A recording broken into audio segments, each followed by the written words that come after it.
Also, part of that foreign aid bill is a measure that would force TikTok's Chinese-based owner to sell the company or face a ban here in the U.S. Former Secretary of State and Fox News contributor Mike Pompeo joins us now. Mr. Secretary, thanks for being here. Jackie, it's great to be with you this morning. So, Mr. Secretary, it was really kind of a genius move of Mike Johnson to slip this into the foreign aid package and send it as part of that deal over to the Senate, because the bill that had overwhelmingly passed the House as a standalone bill to force this sale of TikTok was really kind of hanging out in limbo in the Senate. But you know well that the Trump administration tried to do this before. So there are still some pitfalls ahead. What do you see happening here potentially? Well, Jackie, I'm pleased with the progress that's been made. We in the United States have never allowed a foreign adversary to have control of a media entity inside the United States of America. We never let our enemies communicate directly through a enterprise, a communications. It used to be in the old days, it was television networks and stations. We didn't let foreign adversaries own those. This is the same idea. We can't let the Chinese Communist Party own a communication mechanism to reach every one of our children, teenagers, people all across America propagandizing against our country and in support of the Chinese Communist Party. So I think President Biden will likely sign it today. And then I hope, while this isn't a ban of TikTok, TikTok can still continue to exist. It just cannot be owned by a foreign adversary. It makes perfect sense. It's common sense. And I think the American people across a broad political spectrum support this central idea of making sure that we don't allow Communist Party adversaries to communicate directly with our children. Do you think, though, that there's a chance that there's some court challenge? I mean, especially if there's a clause in there that you can extend the deadline if there's a pending sale. I mean, how quickly do you see this actually happening? And what's the risk that some litigation gets in the way? Oh, that's our system, Jackie. It's likely the case that there will be some who sue on various grounds. Could be members of Congress, some of whom don't like this, would sue as well. But in the end, I think common sense will prevail. The timing is important, but not the most essential in the end. What matters is that we regain U.S. or at least non-adversarial ownership of that communication, that important media enterprise that's speaking directly to the American people. I want to get your thoughts on a second issue, on these anti-Israel protests that we're seeing on elite college campuses. You heard from Senator Tom Cotton saying there should be some consequences. Listen to this. Any of these students who are foreigners here on visas should immediately have their visas revoked by the Biden administration and be promptly deported. They have no right to be here. They certainly have no right to be here spewing anti-Semitic and anti-Israel filth. What's your take on that? I think Senator Cotton's got it just about right. Maybe, Jackie, we could start too by not forgiving their student loans. I mean, there's lots of federal tools to prevent anti-Semitic, violent speech that is threatening Jewish kids on campuses all across America. We see it on Columbia's campus and Yale, and even a place that I went to school at, Harvard Law School. They had to close Harvard Yard. That's deeply un-American. They've had to cancel classes at Columbia. Those kids are getting cheated out of their education because a handful of pro-Hamas demonstrators have decided they're going to disrupt these institutions. Let's get control. If it requires the federal government to take action, it absolutely should do so. And President Biden has the capacity to fix this and solve this. We know how to stop these kinds of protests on campus where people don't feel safe leaving their dorm room and heading to a meeting or to Hillel or to wherever they're going to their synagogue. That's deeply un-American, dangerous, and we ought to get after it right now. And the federal government absolutely has a role in it. The president also has the ability to speak out against it. He's got the biggest megaphone in the world and hasn't used it yet, so we'll be watching. Former Secretary of State Mike Pompeo, thanks for being here. Appreciate it. Terrorism is an ideology. When you push that ideology, you become a terrorist. And those students, by pushing the ideology, are becoming terrorists. Our next guest is a Jewish professor at Columbia Business School. He's been barred from campus after leading a pro-Jewish counter-demonstration. He joins us now. Shai Davidai, thank you so much for being here. The Columbia president said this, that I want to be clear that we will not tolerate intimidating, harassing, or discriminatory behavior. We are working to identify protesters who violated our policies against discrimination and harassment, and they will be put through appropriate disciplinary processes. Does she understand the gravity of what's happening there, like how serious it is? And she also said in CB's report saying that they're continuing to negotiate with these protesters. Now, you teach negotiation. Who's winning in this negotiation at this point? I'll tell you who's losing. So first of all, thank you for bringing me in. There's only one people that are losing, and it's the Jewish people, the Jewish students. I spent last night speaking with Jewish students. They are scared. They are fleeing campus. They're not leaving campus. They're fleeing campus. I have been speaking about this support for Hamas for 6 months. The president has never replied to my email. The trustees have never reached out. It's the University of Columbia has 2 presidents right now, and it's Rashida Tlaib and Ilan Omar, because this is not about Israel. This is about America. And the university just decided that they don't care about Jewish safety. They don't care about the Jewish students.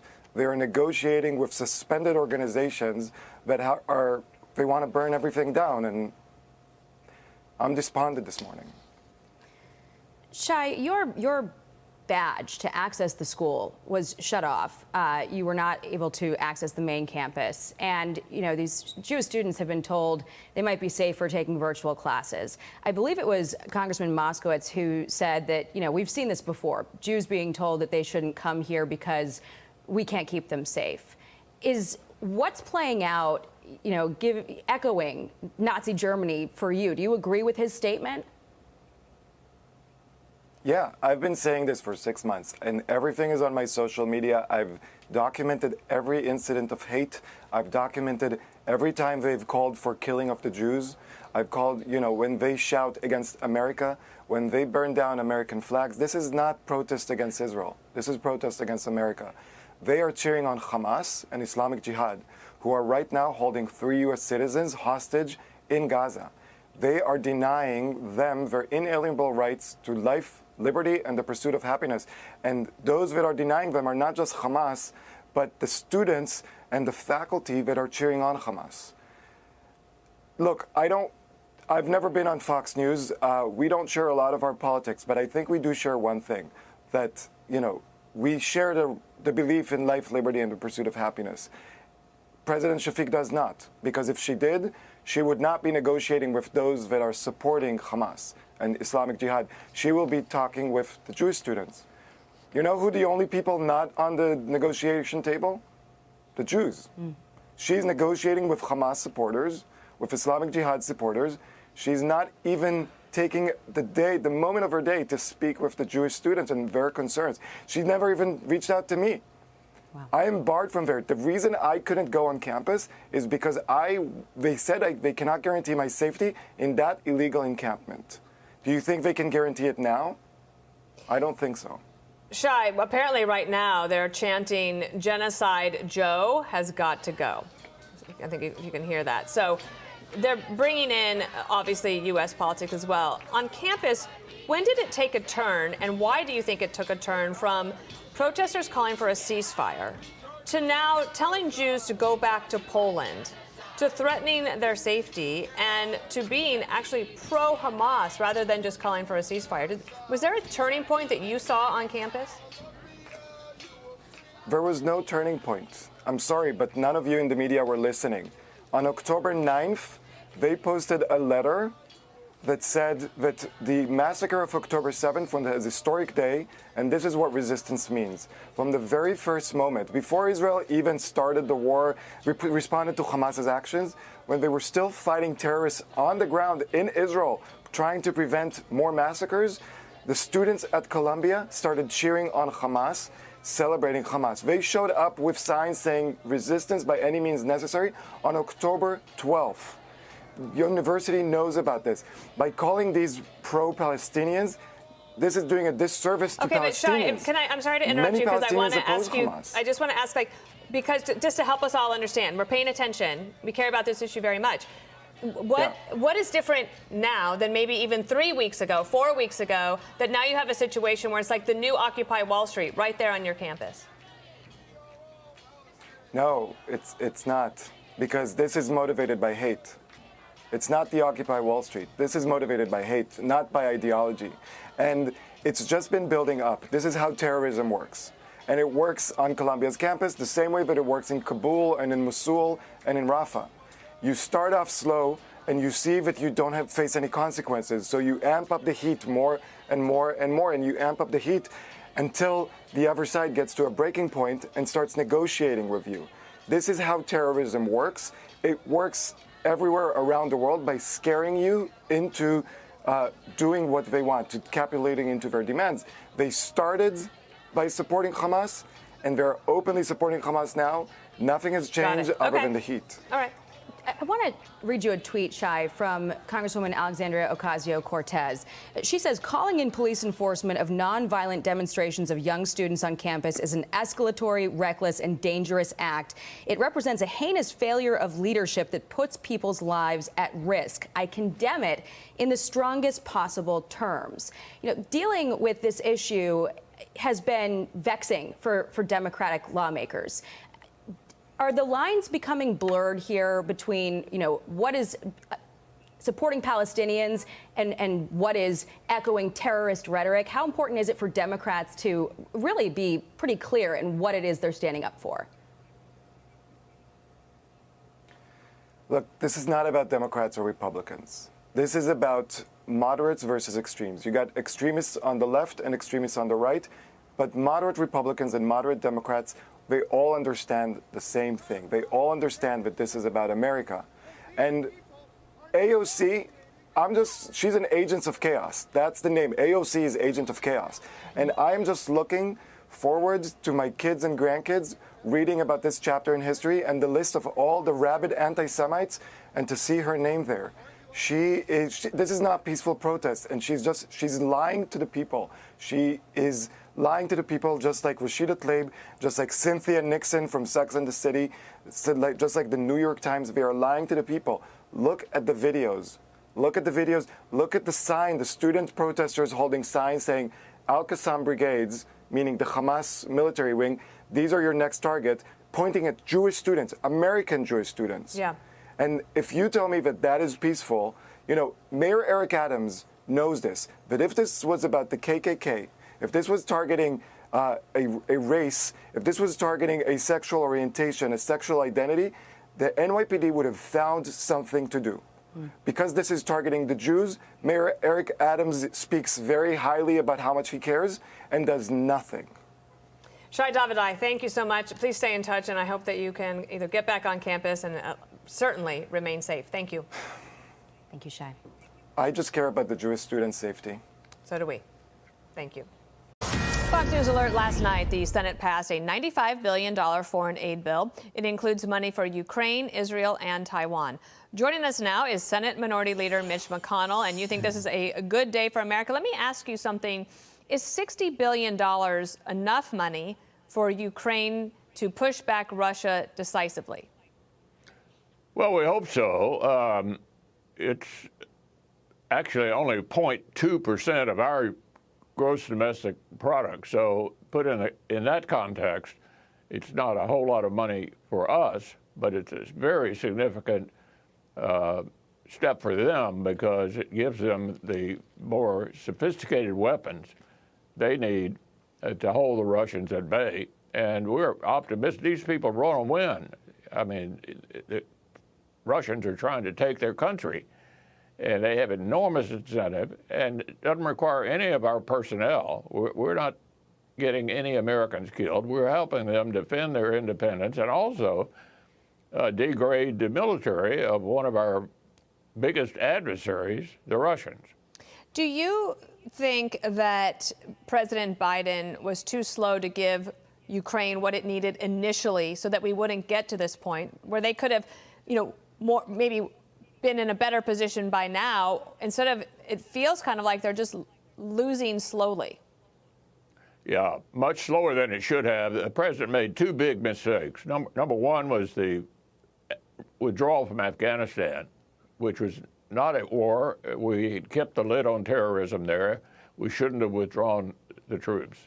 When we did, that was like sending a green light to Putin, who is already thinking seriously about moving his troops up against the border. Secondly, we didn't give them sufficient weaponry soon enough.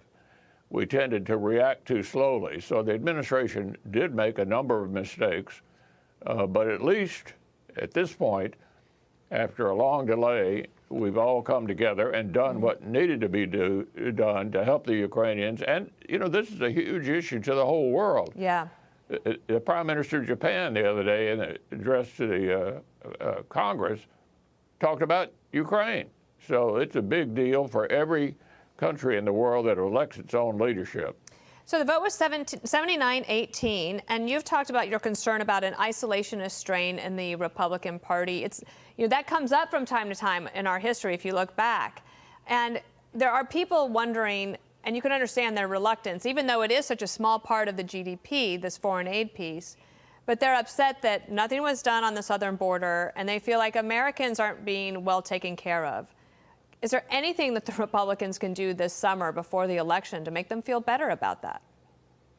Boy, I certainly agree with that sentiment. I think our southern border has been an unmitigated disaster for this administration and for our country. We can walk and chew gum at the same time. We ought to be able to fix that border as well as help the democratically elected countries around the world stand up to the Chinese, the Russians, and the Iranians. We had a negotiation with the administration over trying to get some legislation they would agree to. That fell by the wayside because a lot of my members, including myself, were hoping we could make a better deal with them. And we have to deal with them because they have the White House, they have the Senate. I think we ought to address that as soon as possible. Okay. If I were the president, I'd fix this myself and take the heat away.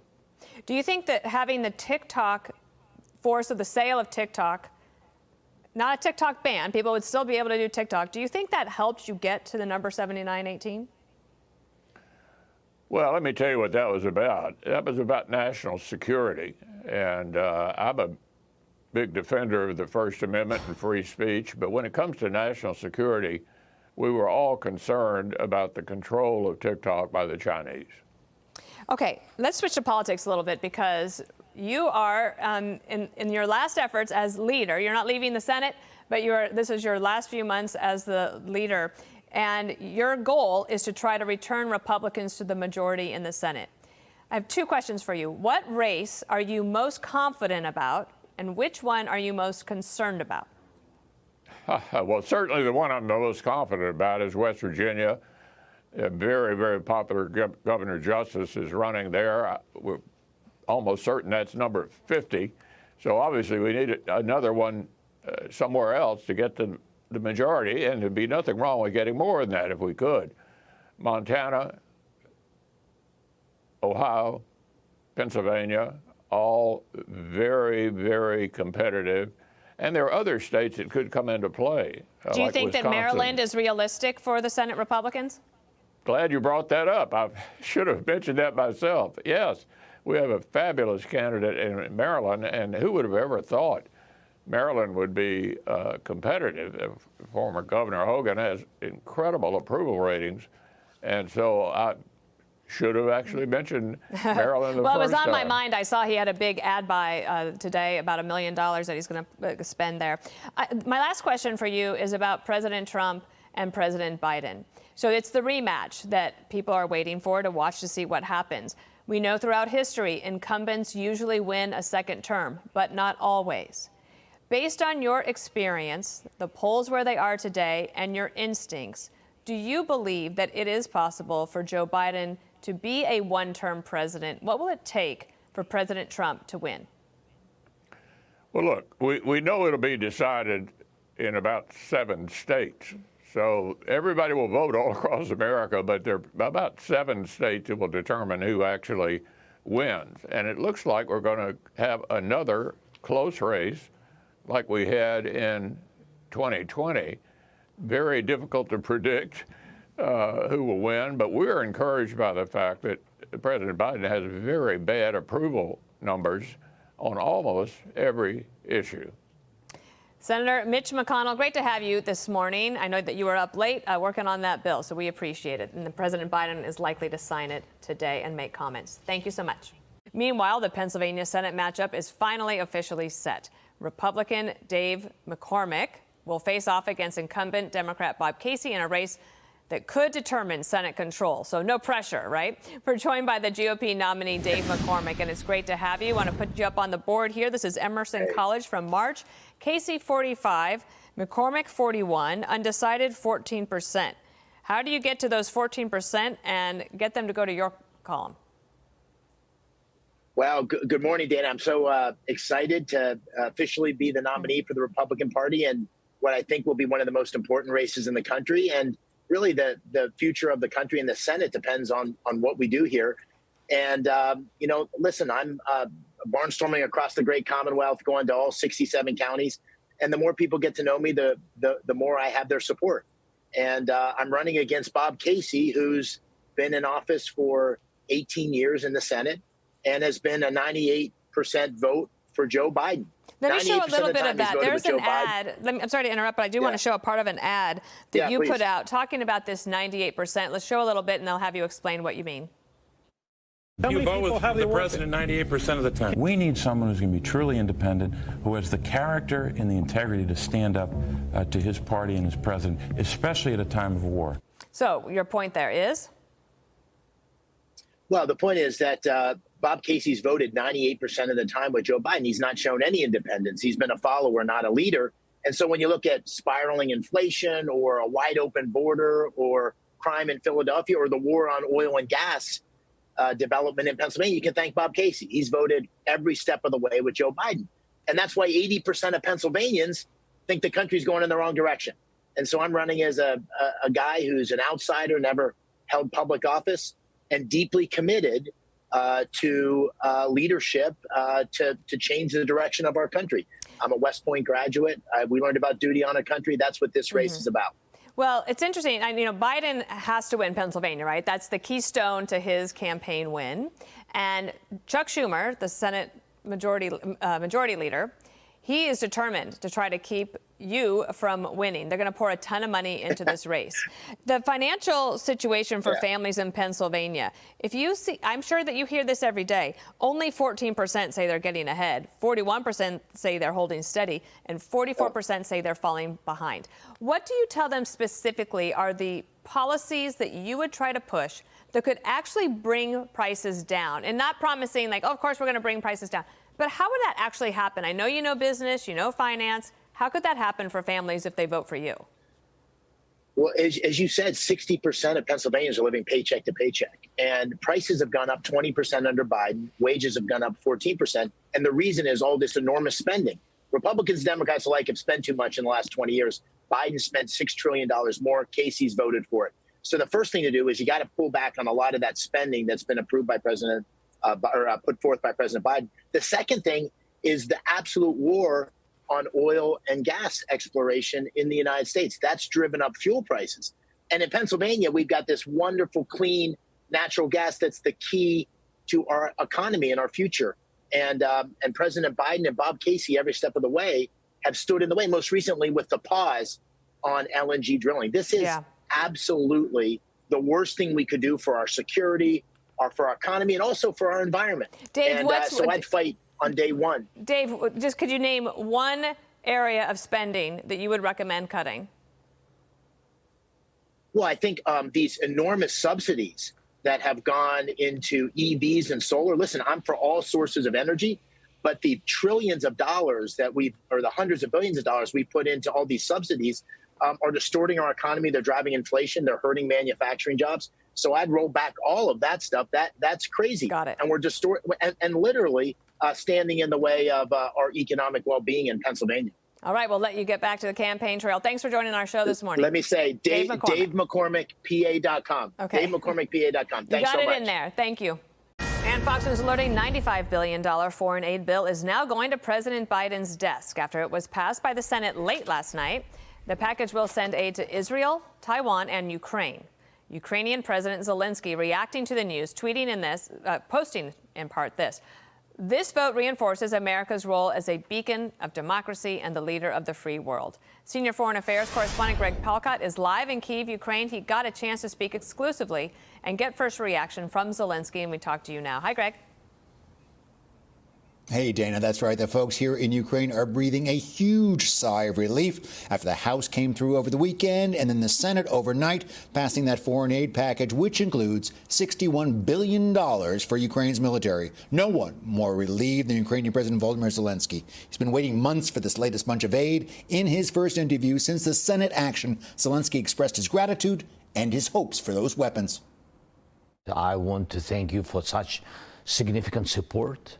Very important support to President Biden, to Congress, to Mike Johnson, bipartisan support. Of course, bipartisan support. That is maybe the first. And thanks to Senate for today's decision.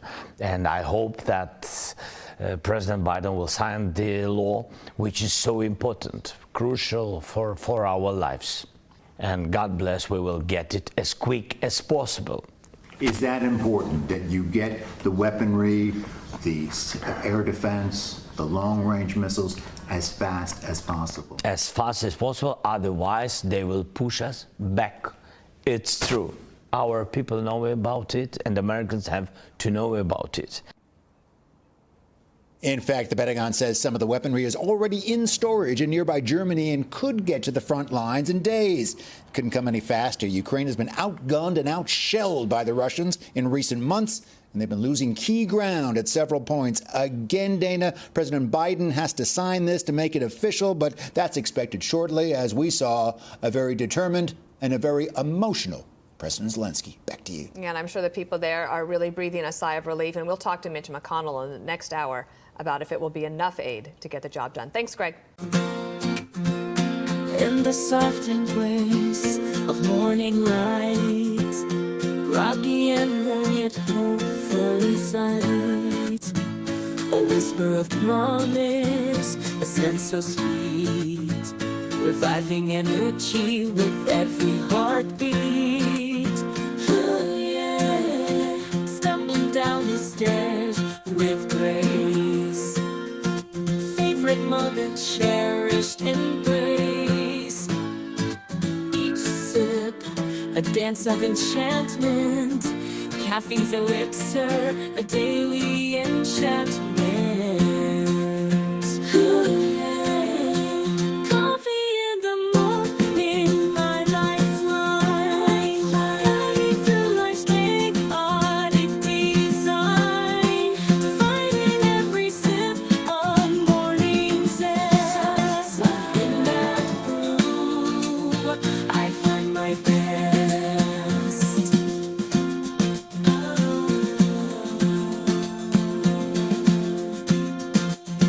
The morning sun, a gentle caress, bathing the world in warmth no less. A symphony of flavors in every pore, awakening senses, a ritual to adore. The kitchen hums a quiet tune as dreams unfold not too soon. Pouring the elixir, stories take flight. In the world of coffee, my spirit aligns. I'm uncradled, a vessel of tales.